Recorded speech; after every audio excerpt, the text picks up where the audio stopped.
अस्सलाम वालेकुम दोस्तों, वेलकम बैक टू चैनल। दोस्तों तकरीबन रात के 1:30 बजे थे जब मुझे फैसलाबाद एयर स्पेस के अंदर हैवी एयर एक्टिविटी सुनाई दी। एयरक्राफ्ट जिस स्पीड के साथ मूव कर रहे थे मुझे पता चल गया था कि ये कोई नॉर्मल एक्टिविटी नहीं है, बल्कि पाकिस्तान एयरफोर्स अपने फाइटर जेट्स को इंडियन स्ट्राइक पैकेज को इंटरसेप्ट करने के लिए स्क्रैम्बल कर रही है। बहरहाल तकरीबन 2:30 बजे मीडिया पर रिपोर्टिंग शुरू हो गई थी कि इंडियन एयरफोर्स ने पाकिस्तान की मेनलैंड सरजमीन पर तकरीबन 9 जगहों पर हमला किया है। इसमें सबसे ज्यादा इफेक्टेड एरिया मुजफ्फराबाद था। दुश्मन ने इसराइली स्टाइल को अडॉप्ट करने की कोशिश की है। पूरे इस्लाम को टेररिज्म के साथ जोड़कर इन्होंने पाकिस्तान की रिलीजियस साइट्स को हिट किया है। नतीजा में पाकिस्तान में हैवी सिविलियन कैजुअलिटीज रिपोर्ट की जा रही हैं। गवर्नमेंट तो हमें सिर्फ 26 कैजुअलिटीज बता रही है, लेकिन जो लोग ग्राउंड पर मौजूद थे उनके मुताबिक इतनी कैजुअलिटीज तो सिर्फ कश्मीर में ही हो गई हैं। इंडियन एयरफोर्स ने राफेल से स्काल्प और हैमर मिसाइल फायर करके टारगेट्स को हिट किया है। जो नंबर निकल कर आ रहे हैं उनके मुताबिक इंडिया ने तकरीबन 70 एयरक्राफ्ट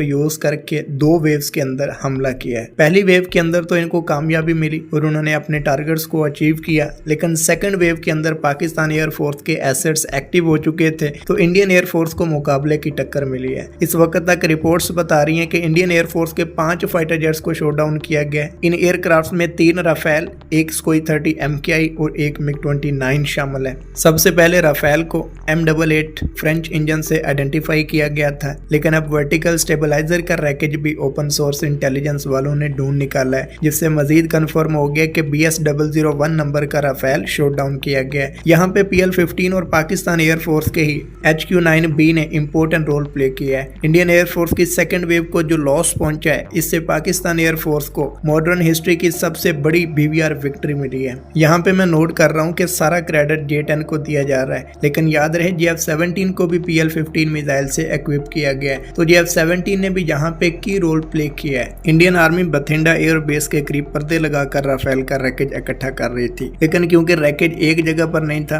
बल्कि पूरी फील्ड में बिखरा था, तो लोगों ने पिक्चर्स X पर अपलोड कर दी हैं। आप गौर करो तो राफेल को इसकी अपनी एयर स्पेस में शॉट डाउन किया गया है। नो डाउट राफेल एक कैपेबल फाइटर है, ट्विन इंजन और डेल्टा विंग डिजाइन के साथ बहुत ही मैन्यूवरेबल एयरक्राफ्ट है, लेकिन साउथ एशिया में इसे बहुत ज्यादा हाइप किया गया है और finally it is done and dusted. इसके वर्टिकल स्टेबलाइजर को देखकर मजीद कंफर्मेशन तो हो गई है, लेकिन just for extra favour Rafale की नोज कोन का रैकेज भी देखने को मिला है। तो सारे सबूतों और गवाहों को मद्देनजर रखते हुए हम ये ऑफिशियली डिक्लेयर करते हैं कि Rafale is done and dusted. MiG-29 को शॉट डाउन किया गया और ओसेंट ने यहाँ पर भी बहुत ही इनक्रेडिबल काम किया है और इसका भी एक सबूत ढूंढ निकाला है। ये आप K-36DM इजेक्शन सीट देख रहे हो जो MiG-29 में यूज होती है। अब आप इसका रैकेज भी देख सकते हो। MiG-29 के इंजन और नोज कोन का रैकेज भी हमने रिकॉर्ड कर लिया है, तो MiG-29 भी यहाँ पे शॉट डाउन किया गया है। इनिशियली द हिंदू की रिपोर्ट के मुताबिक 3 फाइटर जेट्स कश्मीर में शॉट डाउन किए गए हैं। एक पंजाब की बथिंडा एयर बेस के करीब शॉट डाउन हुआ है, जिसका रैकेज इंडियन आर्मी इकट्ठा करते हुए पकड़ी गई है। तो 4 फाइटर्स तो कंफर्म शॉट डाउन हुए हैं।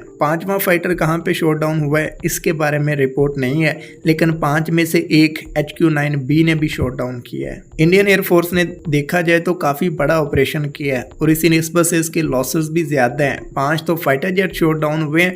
इन्होंने अटैक में लूटरिंग म्यूनिशंस को भी यूज किया है, जिसमें से कुछ को पाकिस्तान ने शॉट डाउन भी किया है। तो दोस्तों अगरचे पाकिस्तान इंडियन मिसाइलों मसलन स्काल्प और हैमर को शॉट डाउन नहीं कर पाया, लेकिन इंडियन फाइटर जेट्स को सक्सेसफुली एंगेज किया है और वो भी बिना किसी मिलिट्री लॉस के, तो पाकिस्तान एयरफोर्स के लिए एक शाबाशी तो बनती है। लेकिन दोस्तों क्वेश्चन ये है कि क्या ये इनफ है कि चलो फाइटर जेट्स को शॉट डाउन कर दिया तो मामला रफा दफा कर देते हैं? बिल्कुल नहीं।